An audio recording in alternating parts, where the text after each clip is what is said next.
물로 포도주 만든 그 사건에 대해서 종교적으로 서술하십시오라고 하는 제목이었습니다. 학생들이 열심히 시험 준비를 했는지 답안지에 그 기록을 합니다. 서술해 가는데 많은 학생들 가운데 유독이 한 학생만큼은 전혀 답안지에 답을 적지를 못하고 있는 겁니다. 담당 그 감독관이 그 친구 옆에 가서 너무 두려워하지 말고 떨지 말고 차분하게 다만 몇 줄이라도 적도록 해라라고. 그런데도 불구하고 이 친구는 당황해서 쩔쩔매면서 진땀을 줄줄 흘려가면서 쓰지를 못하는 거예요. 시험 마치는 시간이 되어서 종이 울렸습니다. 근데 담당 감독관은 너무 애처로웠는지 10분 휴식 시간 중에 내가 너에게 특별히 휴식 시간 동안 쓸 수 있는 기회를 주겠다. 그러니 차분한 마음으로 잘 생각해서 적도록 해보라고. 그랬더니 이 친구가 그 교수의 말이 위로가 되었든지 드디어 연필을 들고 한 줄을 딱 적었습니다. 그런데 그 한 줄의 글이 그 과목에 있어서 최고의 점수를 받게 되었어요. 남들은 막 2시간 동안 썼는데 이 친구는 2시간 동안 하나도 못 쓰고 있다가 휴식 시간에 다 몇 분 중에 한 줄을 딱 썼어요. 남들은 막 한 장 빽빽이 썼는데 그런데도 한 줄밖에 쓰지 못한 이 친구가 최고의 점수를 받게 됐어요. 근데 이 친구가 누구였는가 하니까 영국의 세계적인 시인으로 알려져 있는 바이런이라고 하는 시인입니다. 가나의 혼인잔치의 내용을 아시죠? 그죠? 물로 뭐 되게 하셨어요? 포도주 되게 하셨어요. 누가 그렇게 만드셨죠? 예수 그리스도. 예수 그리스도가 물을 포도주 되게 한 사건인데요. 그런데 이 하이런이라고 하는 바이런이라고 하는 시인이 쓴 해답 한 줄이 뭔가. 그 한 줄의 해답의 내용은 이거였다고 그래요. 자, 물이 예수님을 만나자 얼굴이 붉어졌다 하는 거예요. 멋있죠, 그죠? 시작. 물이 예수님을 만나자 얼굴이 붉어졌다. 재미나는 표현이에요. 역시 세계적인 시인이 될 가능성이 저 한 줄의 해답 속에 들어있었던 것 같아요. 물이 누구를 만나자? 예수님을 만나자. 얼굴이 뭐해졌다? 붉어졌다. 여러분 주인을 잘 만날 수 있게 되기를 축원합니다. 저는 신학적인 정확한 대답이에요. 자연도 주인이신 예수님을 만나면 자연도 달라질 줄로 믿습니다. 사람도 주인이신 예수님을 만나게 되면 사람도 얼굴이 붉어지고 아름답게 변화될 줄로 믿습니다. 이게 지금 제가 쓰는 게 좀 서툴어요. 서툴어서 딱 바뀌어야 되는데 2번, 3번 눌러야 딱 바뀌어져서요. 실제적으로 있었던 그 에피소드예요. 부산에서 있었어요. 근데 이 할머니가 교회를 나오시게 되면서 변화가 있었던 거예요. 교회 다니기 전과 교회 다니기 이후의 삶이 여러 가지로 달라졌는데 눈에 두드러지게 나타난 변화는 바로 뭐였는가 하니까 교회를 다니기 전에는 전혀 커피를 안 마셨는데 며느리 통해서 전도받고 교회를 다니게 되어지면서부터 뭐를 많이 마시기 시작하냐면 커피를 막 하루에 10잔도 넘게 이렇게 마시는 거예요. 그래서 며느리가 묻습니다. 시어머님, 옛날에 교회 다니시기 전에는 커피를 입에 대지도 않으셨는데 어떻게 교회 나오시고 난 뒤부터 이렇게 커피를 많이 드십니까? 그것도 한 잔도 아니고 2잔도 아니고 10잔 이상씩 이렇게 마시십니까? 이유가 뭡니까? 그랬더니 시어머니가 하시는 말씀이 아가야 너는 교회를 나보다 훨씬 많이 다니고 했는데도 그것도 모르냐? 그것도 몰라? 커피로 속죄함 받기 위해서란다는 거예요. 뭐로요? 커피로. 그러니까 며느리가 기가 차는 거죠. 아니 시어머님 커피로 속죄함 받다니 무슨 말이에요? 누가 엉뚱하게 그렇게 가르치셨나요? 그랬더니 시어머니가 가르치기는 누가 가르쳤냐? 내가 교회 가서 눈치로 다 배웠단다. 목사님 설교실 때도 커피로 속죄함 받는다고 수없이 설교하셨고 또 교인들이 모여가지고 찬송을 부르는데 찬송을 부르면서도 커피로 속죄를 받는다고 하더라야. 이렇게 하는 거예요. 그럼 며느리가 기가 차죠. 어머님 커피가 아니라 커피로 속죄함 받는 거예요. 그러니까 경상도다 보니까 경상도 교인들이 찬송 부를 때도 커피를 갖다가 커피로 막 이렇게 하는 모양이죠. 그 목사님이 설교도 커피로 하는 게 이게 뭘로 들리는 거예요? 할머니 귀로는 커피로 들린 거예요. 아무튼 우스운 이야기지만 이 할머니가 뭔가는 알고 있잖아요. 무엇으로 인하여서 우리는 속죄함을 받을 수 있다라는 거죠. 그렇죠? 그런데 문제는 뭐가 아니라 커피가 아니라 그분의 피, 그 피로 속죄함을 받는 것이죠. 그죠? 사람은 뭐로 받지 않고 커피로 용서함 받고 씻음 받는 것이 아니라 예수님의 뭐로 보혈로 용서받고 씻음 받고 구속 받는 것입니다.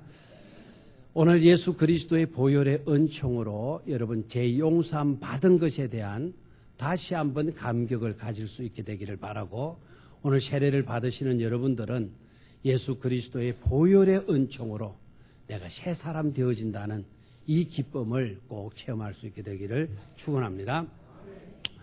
자, 성찬으로 말미암아서 보게 되면 확연한 차이를 볼 수가 있어요.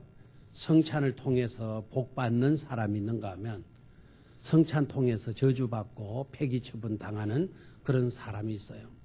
자, 성찬으로 말미암아서 쓰임받는 사람, 쓰임받는 가정이 있는가 하면 성찬으로 말미암아서 폐기처분 당하는 사람을 볼 수가 있죠.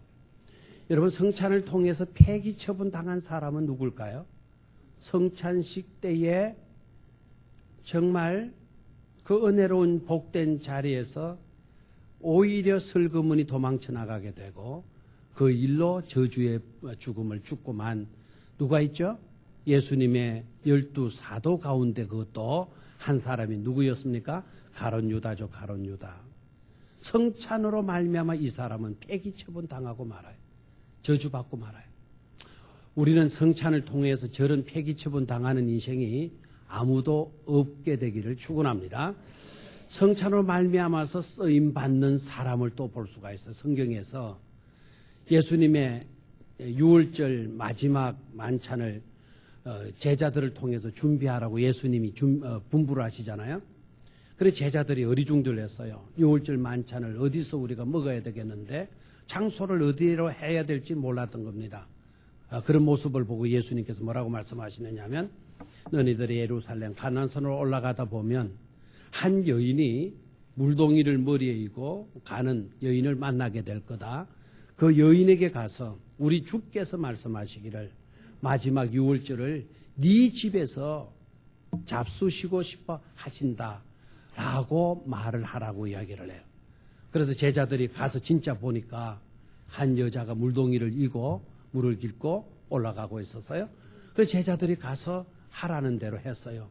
그랬더니 물동이를 이고 가던 그 여인이 막 그대로 기쁨으로 여기고 자기 집을 우리 주님의 최후 만찬 자리로 제공을 해주게 돼요. 그 자리가 누구의 집으로 성경은 알려지고 있나요? 마가의 다락방이라고 되어 있죠.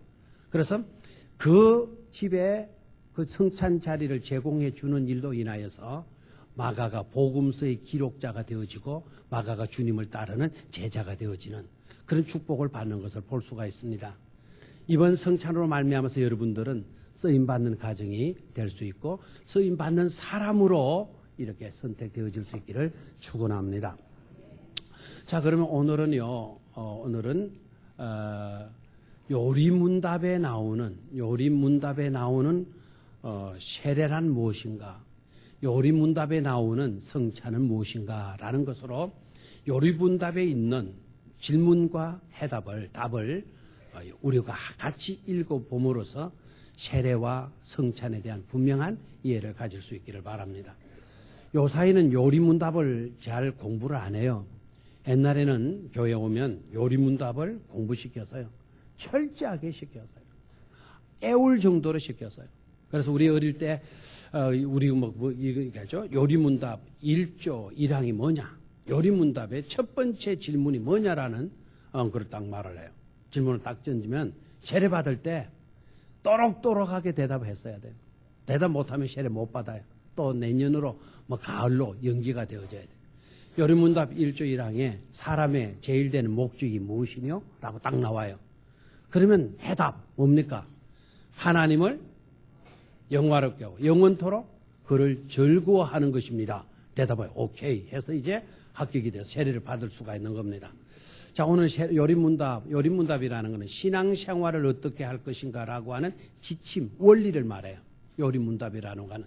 그래서 아주 요점적인 것을 체계적으로 이렇게 딱 정리해 놓은 것이 요리문답인데, 제대로 된 신앙생활을 하려고 하면은 우리 요리문답을 공부하셔야 돼요. 체계 있게 공부하려고 하면. 자, 다를 공부할 수가 없고 요리문답 속에 나오는 세례는 뭐냐, 그리고 성찬은 뭐냐 라고 하는 질문을 보도록 하겠어요. 자, 세례란 뭐냐? 요리문답에 나오는 세례란 뭐냐라고 하는 질문에 대답이 뭐로 나와 있어요? 시작. 세례는 성례의 하나로 성부와 성자와 성령의 이름으로 물을 가지고 씻는 예식이다. 됐나요? 자, 누구의 이름으로? 성부와 성자와 성령의 이름으로. 그 다음 뭐를 가지고? 물을 가지고. 그 다음에 어떻게 하는 것이다? 씻는 예식이다. 그래서 세례라고 하는 말은 씻는 예식의 준말이에요. 그런데 일반 물로 아니죠. 그렇죠? 또 아무렇게 그냥 물로 씻으면 세례가 되는 것이 아니죠. 반드시 누구의 이름으로? 성부와 성자와 성령의 이름으로, 삼위일체 하나님의 이름으로 물을 가지고 씻는 예식이 바로 뭡니까? 세례다 하는 것이죠. 저를 봐요. 성부 이름으로, 하나님 이름이죠. 하나님 이름으로 세례를 딱 이렇게 주는 거는 하나님은 우리를 그토록 사랑하시는 거예요. 우리를 사랑하셔서 독생자까지도 주시는 하나님이세요. 그 이름으로 우리가 세례를 받는 거예요. 됐나요? 하나님의 사랑의 이름이죠. 사랑으로 세례를 받는 거예요. 그 다음에 예수님의 이름으로, 예수님의 이름은 뭘로 의미하느냐? 예수님은 몸소 우리의 죄값을 감당하시고 십자가에 죽으셨잖아요. 희생적 사랑으로 라고 하는 것이죠. 희생적 사랑으로. 그 다음에 성령으로, 성령의 이름으로 이렇게 나와 있잖아요. 성령의 주되게 하는 일은 이러한 사실들을 우리가 깨닫게 하고 믿도록 하시는 일을 누가 하시느냐? 성령님께서 하시는 거예요. 그래서 성령의 이름으로 물로 씻는 예식이 바로 뭐다? 세례다 하는 것이죠. 자, 여기에서 물도, 이 물이라는 말을 또 잘 생각해야 돼요. 구약에서 노아 시대 때 죄악이 많이 있었을 때 그 죄의 문제를 하나님께서 어떻게 다루셨는가 하니까 물 가지고 심판하셔서요. 아시겠나요? 자, 신약에 들어오셔서 예수님은 죄 있는 인생들을 위하여서 뭐로 인생들의 그 죄 문제를 해결하려고 하셨는가 하니까 물 가지고 우리들의 죄의 문제를 해결하시고 하시는 것이죠. 구약 때는 물 가지고 죄 문제를 심판하셨고 신약 때는 물 가지고 우리의 죄를 씻어주시는 그와 같은 일을 우리 주님께서 하신 것이죠. 자, 그런데 그 물은, 이 물은 일반 물을 의미하는 것이 아니고 이 물은 곧 누구의 뭘까요? 예수 그리스도의 보혈의 피인 줄로 믿습니까? 그 보혈의 피로 씻음 받은 사람들, 이건 눈에 안 보이니까 씻음 받은 사람들로 하여금 당신은 제 씻음 받은 사람입니다 라고 하는 증표로 물 가지고 제가 오늘 세례를 베풀게 되어지는 겁니다. 그게 바로 뭐라고요? 세례다 하는 것이죠. 그래서 세례의 두 번째 의미는 죄에 대해서는 우리가 뭐 해버리는 거고 죽어지는 거고 의에 대해서는 우리가 다시 사는 것이 뭐다? 세례다. 그래서 세례라는 것은 물의 장기다라는 뜻입니다.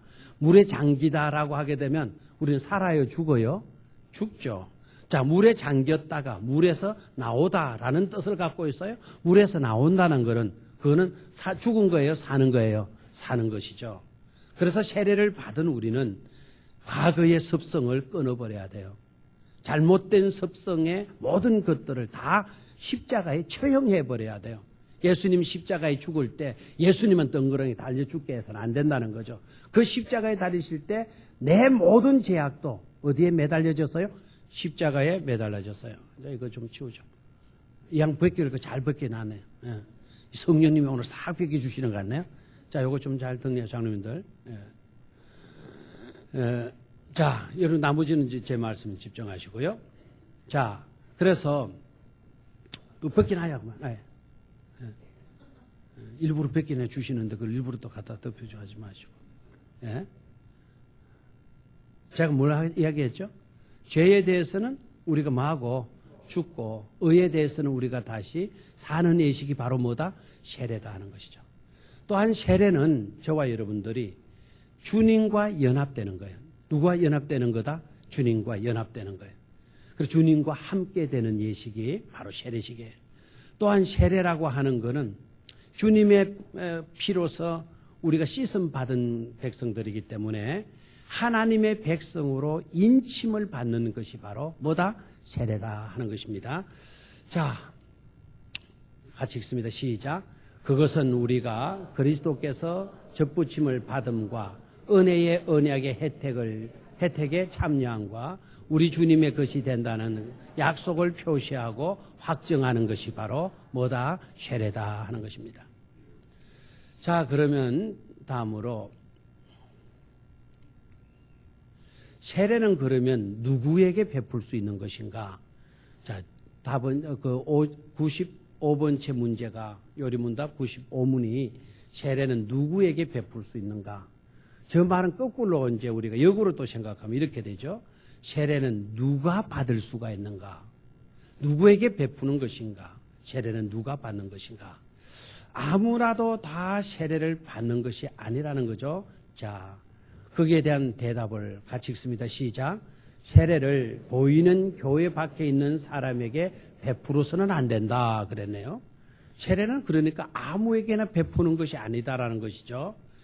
보이는 교회 밖에 있는 사람에게는 세례를 베풀 수가 없다. 보이는 교회가 어떤 교회냐? 오늘 우리들과 같이 이렇게 볼 수 있는 교회예요. 교회를 크게 두 가지로 나누어요. 보이는 교회와 보이지 아니하는 교회로 나누게 되죠. 보이는 교회는 우리가 속해 있는 이와 같은 교회가 보이는 교회고, 보이지 아니하는 천상에 있는 하나님의 교회, 그리고 예수 그리스도의 구속의 보혈의 피로서 이룬 바 된 그 교회, 우리 눈으로 볼 수 없는 교회죠. 자, 그 교회로 나누게 되는데, 지상에 있는 교회 밖에 있는 사람에게, 다시 말하면 교회도 다니지 아니하는 그런 사람에게 세례를 베풀 수 있다, 베풀어서는 안 된다, 베풀어서는 안 된다는 거죠. 자, 그 다음 볼까요? 그럼 누가 세례를 받을 수 있나? 자, 시작. 그들이 그리스도께 대한 자기 믿음과 복종을 고백한 이유이어야 세례를 받을 수 있다 그랬나요? 그들이 그리스도께 대한, 다시 말하면 보이는 교회 속에 있는 그들이 예수님께 대한 뭐를 가져야 돼요? 믿음의 고백이 있고 난 뒤에 예수 그리스도는 저의 구주이십니다 라고 믿고 고백하고 난 이후에, 그리고 뭡니까? 주님의 말씀대로 주님께 복종하면서 주님의 뜻을 따르면서 살겠습니다 라고 결단하고 고백한 사람이 되어야 그런 사람에게 뭐를 베푼다? 세례를 베푸는 거다 하는 것입니다. 오늘 세례를 받는 여러분들은 이 고백이 있어진, 어제 문답할 때 우리가 그것을 확인을 한 거죠. 세례 받은 여러분들, 저 고백이 여러분들의 분명한 고백이고 있습니까? 그래서 여러분들은 세례를 받은 것이죠.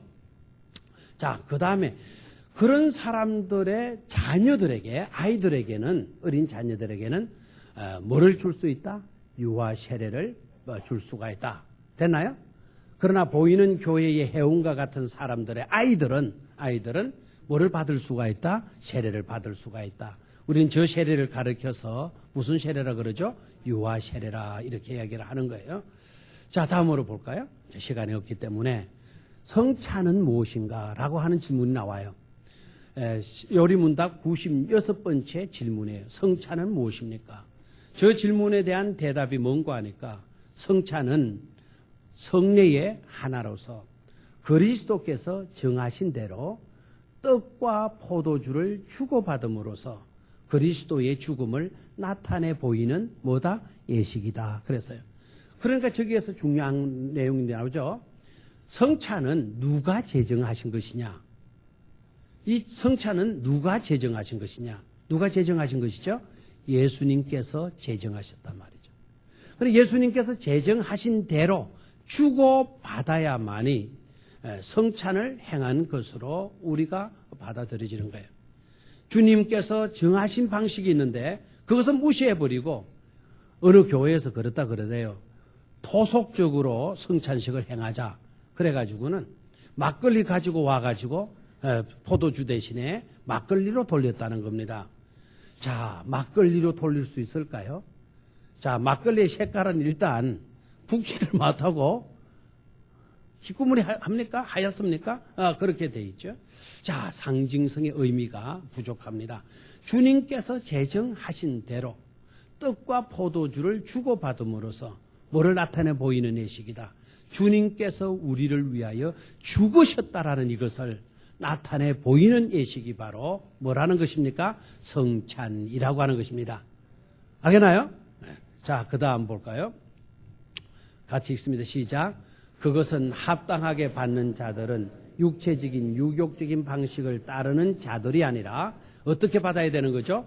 믿음으로 받아야 되고요. 그리스도의 몸과 피에 참여하는 그런 특권을 갖게 되는 거고, 그리고 그의 모든 혜택을 받고 은혜 가운데서 영적인 양육과 성장을 얻게 되는 유익이 있는 것이 바로 뭐라고요? 성찬이라는 거예요.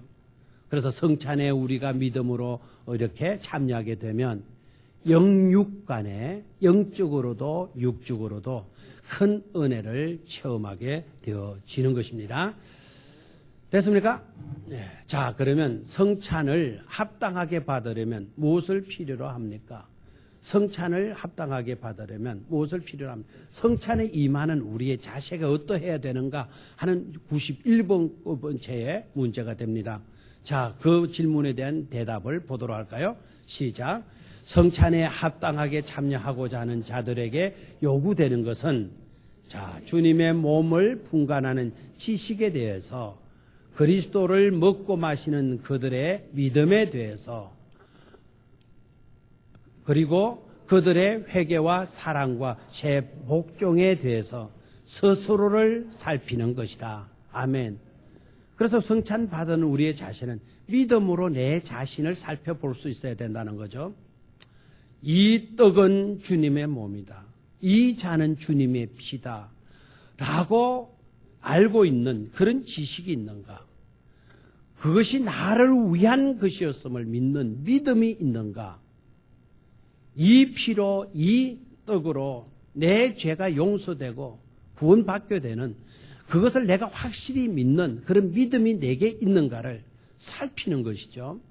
그리고 내가 주님의 뜻대로 예수를 나의 구주로 믿고 주님의 뜻에 주님의 다스림에 주님의 인도하심에 순종하고 복종하며 살고 있는 나인가를 살피고 성찬에 참여할 수 있어야 된다는 것입니다. 자, 같이 읽습니다. 성찬 때 합당치 않게 참여하다가 결국 자신에게 임하는 심판을 먹고 마셔서는 안 되겠다. 아멘. 자, 성찬을 잘 받았다면, 성찬에 참여했다면 제 부탁은요, 저와 여러분들이 이제 성찬에 참여하고 끝난 것이 아니라 성찬에 참여했으니까 저와 여러분들의 삶은 성찬이 되게 되는, 성찬이 되는 그런 삶을 살아드릴 수 있어야 될 줄로 믿습니다. 내 삶이 세상에 나가서 살더라도 내 삶이 어떻게 되어지도록 성찬이 되어지도록 살아야 될 줄로 믿습니다. 성찬의 핵심은 그리스도의 사랑, 하나님의 사랑의 표현이에요. 내가 너를 이토록 사랑했노라, 이토록 사랑하고 있노라 라고 하는 표시가 성찬이에요. 그렇다면 성찬으로 사는 우리들의 삶의 내용은 어떠해야 될까요? 사랑하며 사랑받고 사랑을 기대하며 살아야 될 줄로 믿습니까? 자, 천국에 가면은요, 메달을 받고 메달을 걸고 다니는 신앙인들을 볼 수가 있다라는 거죠. 자, 어떤 사람이 어떤 메달을 받는가를 한번 볼까요? 자, 사랑을 주고 산 사람들, 사랑을 베풀면서 사는 사람들, 어떤 메달 받을 것 같아요? 에? 금메달이네. 정확하게 맞았네요. 자, 그러면은 어떻게 산 사람, 사랑을 받고 산 사람들은 무슨 메달 받을 것 같아요? 은메달. 그럼 세 번째는 뭘까요, 그러면? 어떤 사람은 어떤 메달 받을까요? 메달은 알겠는데, 메달은 무슨 메달 같아요? 동메달. 그러면 동메달 받은 사람은 어떤 사람일까요? 사랑을 준 사람 금메달, 사랑을 받고만 사는 사람 은메달. 그러면 세 번째, 사랑을 바라고 사랑을 기대만 하고 사는 사람들, 이런 사람들은 무슨 메달 받는다? 동메달 받는다. 그래서 여러분들은 어떤 메달을 달고 다닙니까? 걸고 다닙니까? 아마 제가 볼 때는 두 번째가 안 되겠나 싶기도 해요. 은메달 정도는 받는 것 같아요. 우리 교회는 은메달보다 금메달이 좀 많았으면 좋겠어요. 메달이 다 귀하긴 하지만 은메달 100개 받아도 금메달 하나 받으니까 순위가 금메달 하나 받은 게 더 올라가더라고요. 우리 교회는 뭐가 많아야 되겠어요? 금메달. 어떻게 살자고요? 사랑을 베풀면서 성찬이 되는 삶을 살자라는 거죠. 그럼 질문해 봅니다. 지옥에는 메달을, 지옥에도 메달을 걸고 다니는 사람이 있을까요, 없을까요?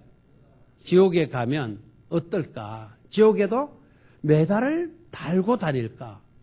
여러분 빨리 대답해. 지옥에도 메달을 달고 다닐까요? 글쎄요. 무간이라고 알고 있죠. 무간. 멜류관이 없다는 거죠. 그런데 지옥에 가도 메달을 달고 다닌대요.